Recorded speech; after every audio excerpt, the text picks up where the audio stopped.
Hi everybody, it is our last day. I don't know about you, but I'm sad. It has been such a great time getting to know each one of you in various different ways, and I just want to say thank you so much for allowing me the opportunity to share with you the recipes that I have shared. So I wanted to get into granola bars today, and the biggest reason that I decided to try making granola bars was because after reading the ingredient list of store-bought granola bars, even if they're the healthiest of choices, there's still quite a bit of stuff in them. And I understand the reason for it. They do have to be shelved, and in order for that to happen, there needs to be preservatives. But in my home, I like to make granola bars because they have come out really good. I have figured out how to just about master them, and then also because I can see what the ingredients are. That's not to say that I don't buy granola bars or store-bought or packaged, because especially if we're going to be out and whatnot, these do need to be refrigerated, and they do go bad quicker. They probably will last in the refrigerator about 5 to 7 days, but they're going to taste the best the first 3 to 5 days. They're going to taste the best. So without further ado, let me get into the ingredients, and then I will make them. So we're going to use rolled oats. If you have gluten intolerance, you want to use gluten-free rolled oats. You're going to use yesterday's almond flour. If you use almond flour and gluten-free oats, then this essentially could be a gluten-free recipe. So we're going to use, I'll just pour them in as we're going. So I have oats, 3 cups of oats, 1 cup of almond flour,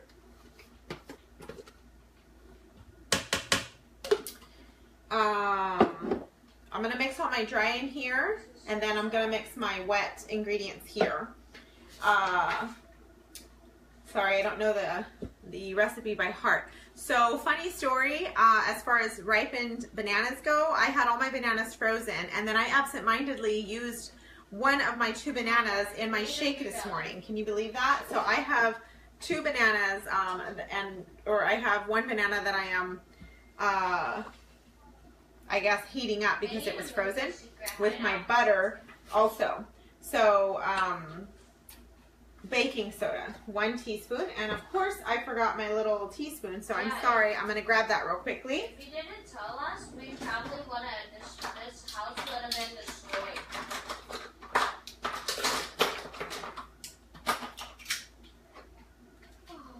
Okay, so I grabbed my banana and my melted butter as well.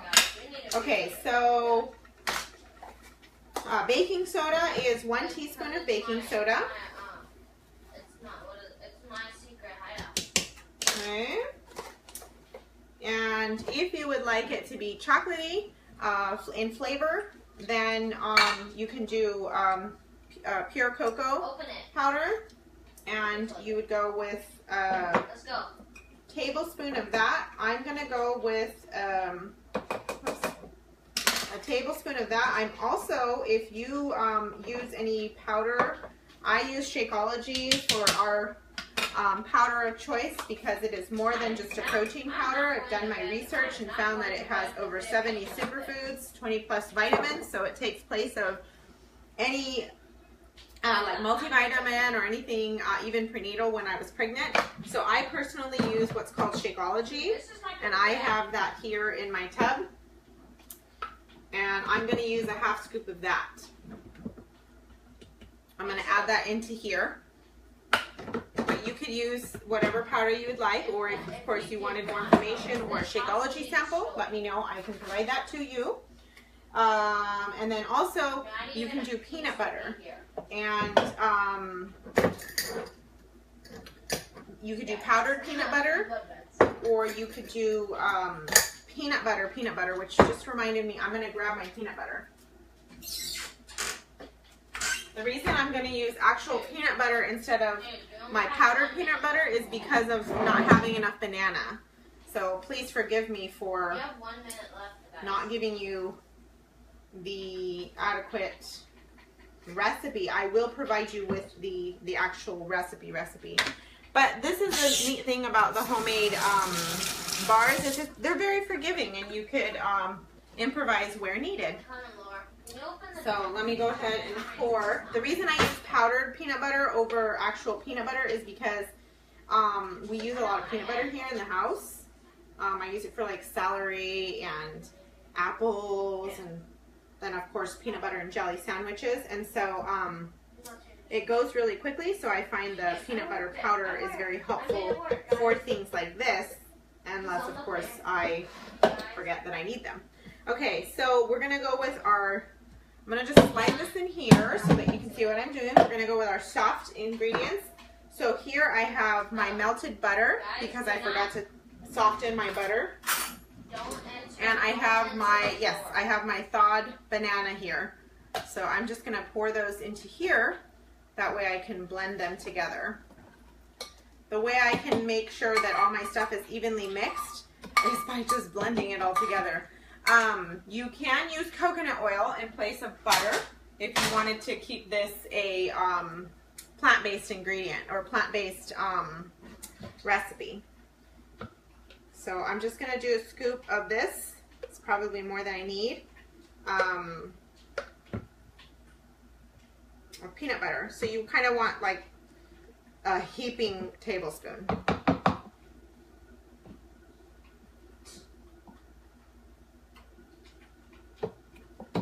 Okay. And I usually lick my finger, but I will save you that.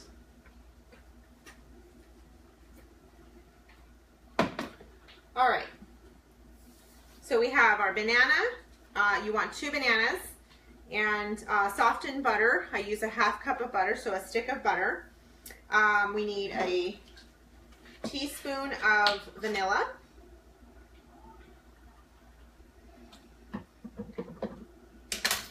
And it's a well, it's like a 1/4 cup of honey or syrup. I go with a 1/4 cup of honey. It's a little bit more, it's sweeter in my opinion. It spreads nicer, it's not as thick. So 1/4 cup of honey. And then we're gonna blend that together and mix the two. So let me put these things aside so they're out of the way.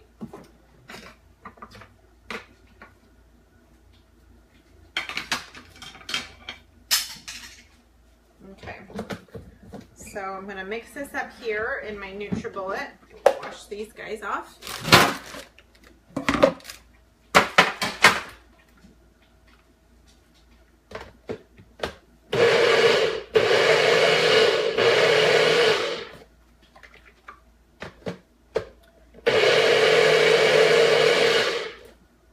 So you just make sure it's evenly mixed. And then we have all of our dry blend and all of our wet here.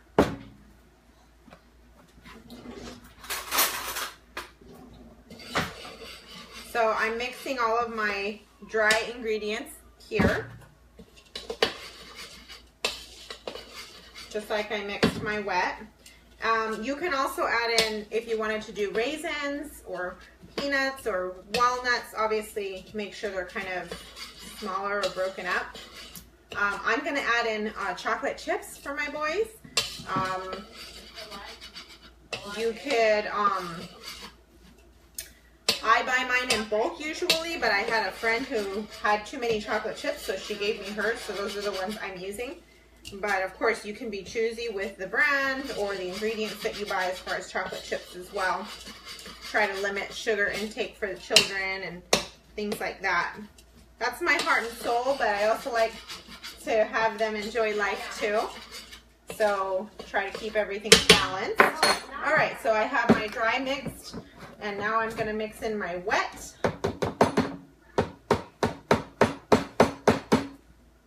Okay. Right into here.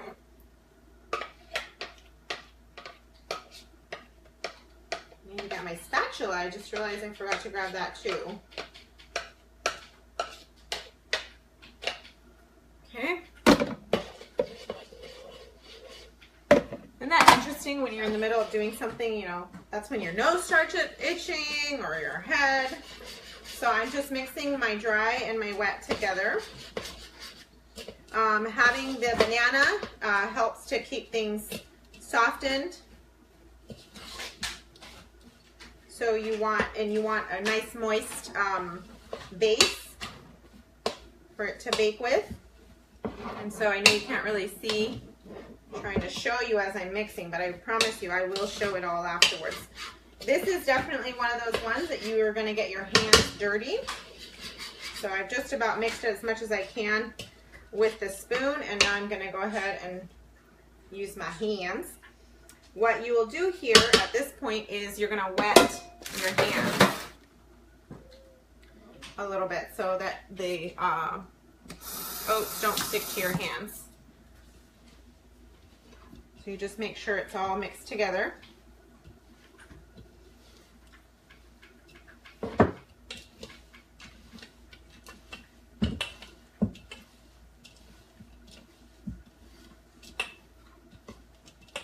All right, so now it's all sticky. I'm going to grab this here and I'm going to pour it on here.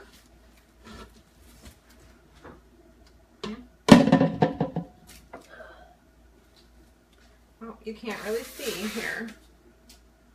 I think I have to adjust this.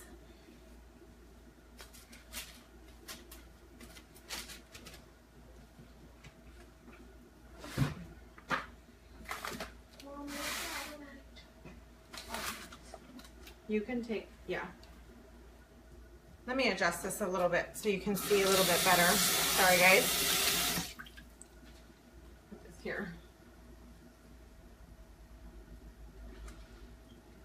I didn't think about this part where you'd have to see what I'm doing.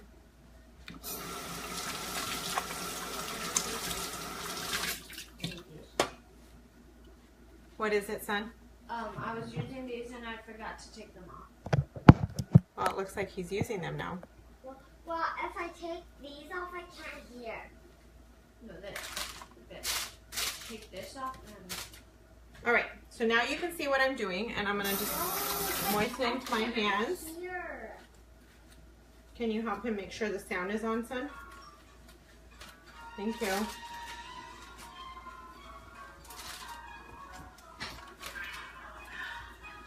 So you try your best to shape it in the shape of what you would get for a granola bar. Try to flatten it as best as you can. But at the end of the day, it's flavor that matters more than the look. But I guess not if you're hosting something or whatever, right?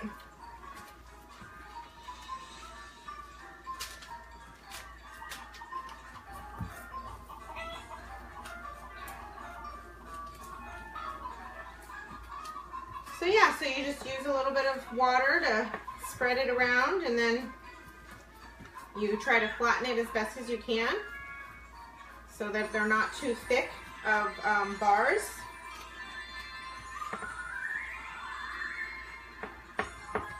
And you want to make sure that it's all put together as best as possible.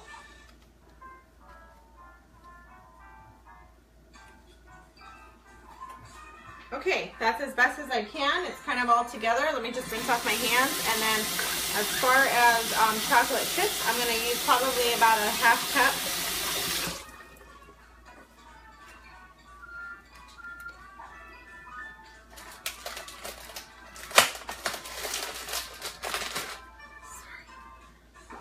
My hands are still kind of wet.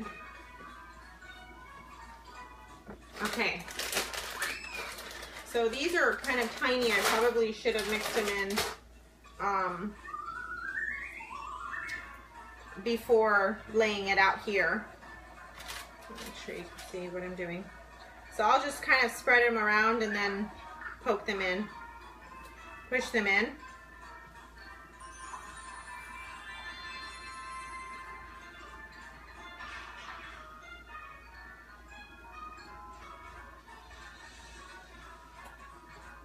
They're little teeny tiny ones. They're mini morsels, I guess. This is a great thing if you have a cooler and you're going to go out for like a park visit or be out all day. This is a good one. Okay, so those are all poked in. I have my oven preheated to 325, and you're gonna bake them for about 15, or you're gonna make it for about 20 minutes, and then you're gonna let it sit out for about 15 to 20 minutes to make sure. Let me read my recipe and make sure that that's right. Oh, bake for 15 to 20 minutes and let sit out for about 10 to 15 minutes. And that is all, folks. So I'm gonna go ahead and put this to bake, and then just a reminder, if you want to stay in touch with me, I have a life page, which is Carmen Homemaker, and then I also have a blog, which is also Carmen Homemaker. It is the only one out there, and the joke behind that is because I actually worked full-time before becoming a stay-at-home mom. I was a single mom, and so being at home was nothing I ever envisioned myself being. Or doing. And when my husband and I began courting, and we talked about non-negotiables, one of them was for me to stay at home. And I did not think that was possible because, one, I was entering into the marriage with a son, and so I didn't feel it was fair for him to pay for me to stay at home with my child, even though he completely saw him as his own child. And then I didn't want to have any more kids, and that was a non-negotiable for him. So after, of course, discussion and prayer, we decided that I would stay at home with our growing family. And since then, I have had 4 pregnancies total, or I've had a total of 4 pregnancies. We've miscarried once, but I do have 3 children here on earth that I am blessed to be at home with. But one of the things that when I decided to resign was, I am not the Susie homemaker. I am not the crafty. I do not make homemade products. All of these things. I had like a mini anxiety attack in so much fear of being that mom. And it is a joke internally between God and I, and of course with anybody who knows me well. Carmen Homemaker is how is what was only fitting, the most fitting for who I am, because I guess I am the Susie Homemaker that I never thought I could be, because I took a leap of faith and tried new things. And so I hope that encourages you, and I hope your time with me has been encouraging and some humor and real, because that's what I am about. And so please, please, please, I'd love to stay in touch. I've tried to friend request as many of you as I possibly can. If I missed any of you, shoot me a friend request. Like my Carmen Homemaker page, and I will provide all of these videos on YouTube, and I will provide all of the recipes also in a separate post, if not on this post. I haven't quite decided how I'm going to do that yet. But again, thank you so much, and please, please, please share anything that you have felt to be most helpful, or any feedback on how I could make this better for you. Thank you again so much.